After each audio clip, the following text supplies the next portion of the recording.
Hey, it's Mazzy here, and I want to talk about the Steve Miller Band. No joker. No joker. If you think I'm going to sit and talk about the Joker and Fly Like an Eagle and Big Jet Liner and those 3-4 chord twangy guitars that are catchy as hell, I ain't going to talk about that stuff. If that's all you know about Steve Miller Band, please watch this video because this is going deeper. This is going in. Basically, I'm going to talk about those first fabulous 5 albums he did. Maybe 7, just to kind of show them, maybe not discuss them too much. Now, I've been doing several psychedelic album videos on San Francisco and LA, and going back to listen to a lot of these records again, and the thing is, I listen to these records constantly, as well as new music, and whether it's punk and folk and electronic and whatever, jazz, whatever I'm listening to, I always recycle back to my youth in San Francisco and listening to these great albums that came out from 1966, 67, 68 and beyond. I want to talk about Steve Miller Band because I think people have either a love-hate for Steve Miller, and a lot of it's because there's a certain arrogance he has personally, but he's a perfectionist in a lot of ways. And I'll tell the story a little bit as we go along in terms of what changed at the end, but definitely I'm going to leave these off in terms of diving into them. That's for someone else to do. I fell into the catchiness of these records, and I'm so glad his career kicked in big time after making 7 records for Capitol Records. But let's go back. In 1966, 67, 68, all the major labels were flocking to San Francisco to sign a band. Columbia came, signed Moby Grape. Eventually they would sign Big Brother and Janis Joplin after their first album was on Mainstream Records. RCA, of course, early on signed the Jefferson Airplane, and their first album came out in 1966. And of course, in 67, Surrealistic Pillow hits big time nationally. So everyone kept coming. Warner Brothers signed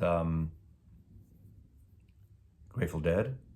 Columbia also signed It's a Beautiful Day, and so on and so forth. And Capitol Records, it seems like, I know the album Mad River came out in 1967, and that was Capitol Records, and they were sort of started somewhere else and came to San Francisco. So even though they were in and around San Francisco and playing around, I never in those days considered them a San Francisco band. And I did show them in my makeup video of my California psychedelics, so check that out. There'll be links below to those. But I just want to go through these records and talk about it a little bit. So the first album in 1968 was Children of the Future, Steve Miller Band. And what stands out, the Steve Miller Band, Steve Miller had the blues chops. He grew up as a teenager in Texas. Boz Scaggs was his friend, and him and Boz came to San Francisco eventually.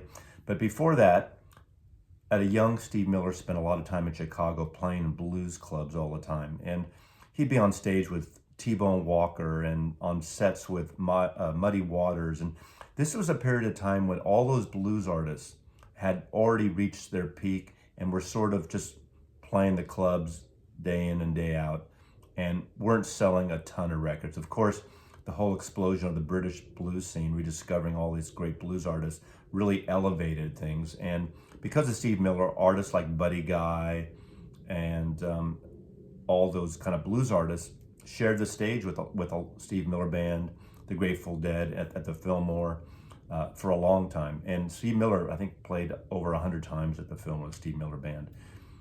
But all these labels were coming. Capitol Records signed Quicksilver Messenger Service and the Steve Miller Band. To his credit, he brings in a lawyer and he negotiates a 5-record deal with Capitol Records, unheard of at the time. 5-record deal, giving Steve Miller all creative control. So he goes to London. They record it in London Olympic Studios. So him, Boz Scaggs, the rest of the band.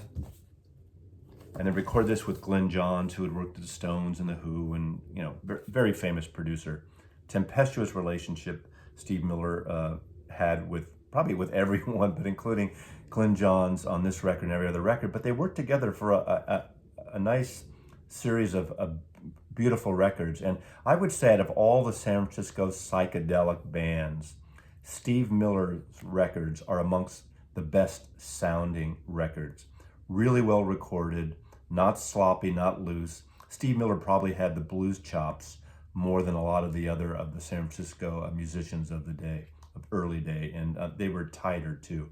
Great band. I saw them live a bunch of times later on, and at the end of this video, there's some photographs I took. I remember one of the times I saw the Steve Miller Band was in December of 1972 at Winterland, and I took some pictures. So you're going to see those at the end of this video.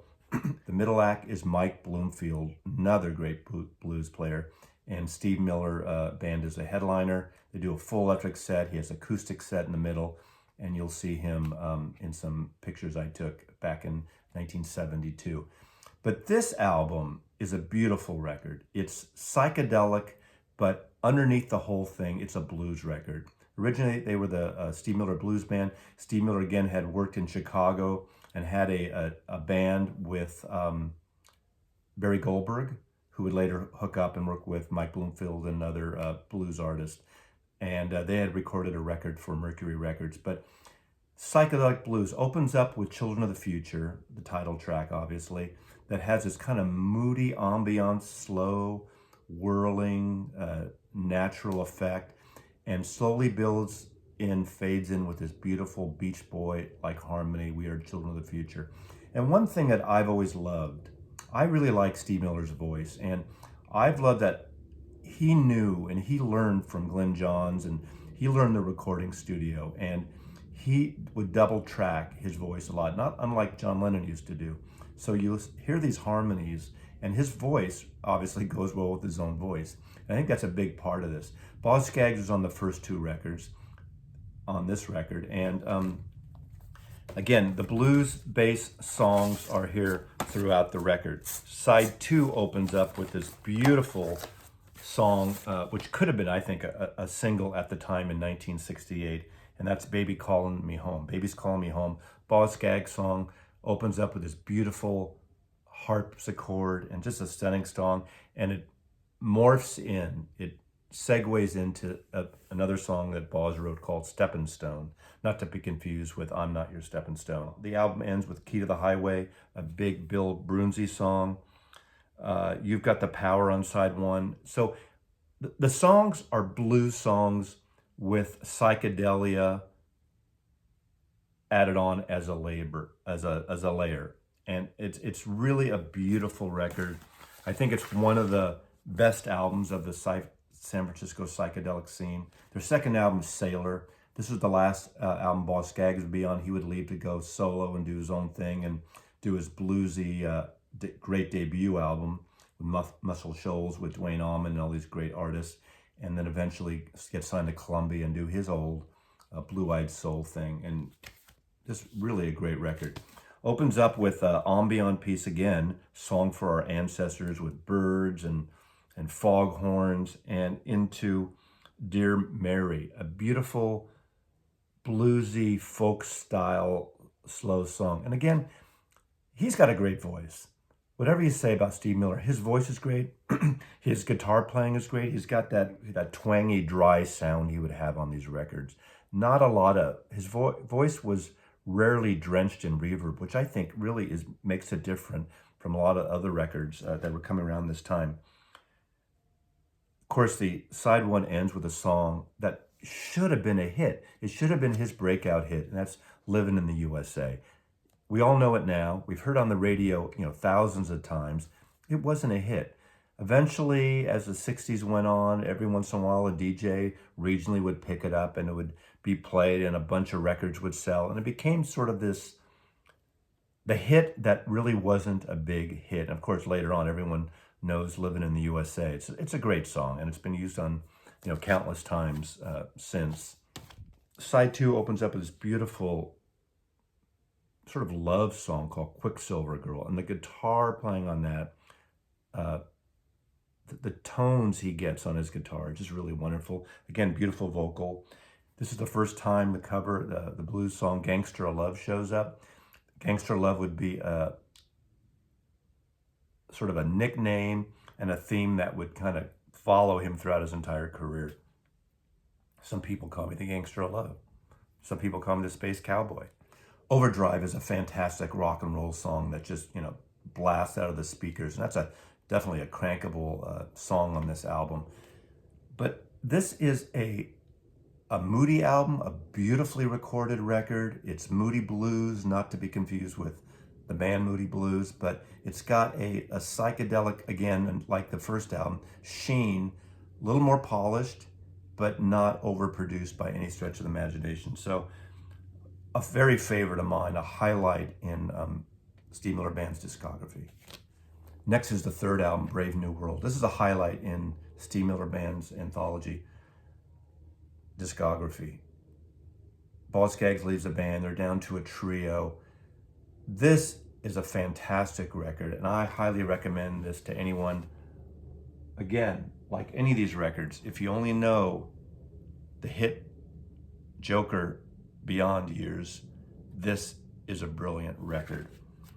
Opens up with Brave New World, the title track. There's a lot going on. There's psychedelia, but it's a pop psychedelia. Seasons is just a beautiful ethereal piece. So, and then of course, track 3, another song that would become an iconic song in Steve Miller's career. Ironically, it wasn't a hit at the time. I mean, what the fuck was Capitol Records doing, or what was the problem? And that song is Space Cowboy. You all know it now. Steve Miller revisits in a later song again, a song co-written by keyboardist Ben Sidran, who is also referred to as Dr. Jazz. Great artist on his own. Jazz piano player, has a voice of a sound of a Mose Allison. If you know the great jazz pianist, bluesy jazz singer Mose Allison, Ben Sidran is like a doppelganger of Mose Allison, and he has played on a bunch of Steve Miller records. In My Dark Hour, the end of side 1, is a track recorded in London with Paul McCartney. Paul and Steve Miller alone in the studio, jamming around, and come up with this piece. I think Steve Miller had the riff, and Paul McCartney's playing his sloppy drum. And remember, this is 1969, soon after the White Album, which we know Paul played drums on back in the USSR, was good at the kit, sings a harmony on My Dark Hour, screaming that great vocal. It's great. I mean, I wish they kind of recorded more of that rawness to it, because it's a very raw, it's the rawest song on this album, and it's just a fabulous song.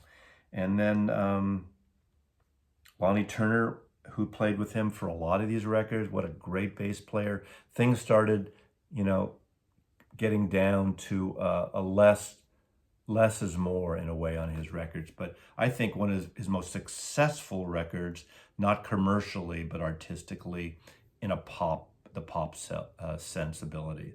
Great record. Then the fourth record. Again, when I was growing up, I would get these records as they came out. 2 records a year. They just seemed like coming out like clockwork in a way. And I would buy them all, and I would listen to every one over and over again. And this song, Your Saving Grace, is another beautiful, beautiful record. There's a certain airiness to this. There's a couple of songs that the vocal styling reminds me of Jimi Hendrix a little bit, of sort of the echoes when Jimmy would overdub his voice and have sort of a reverb effect in it. Doing certain bluesy songs, of course.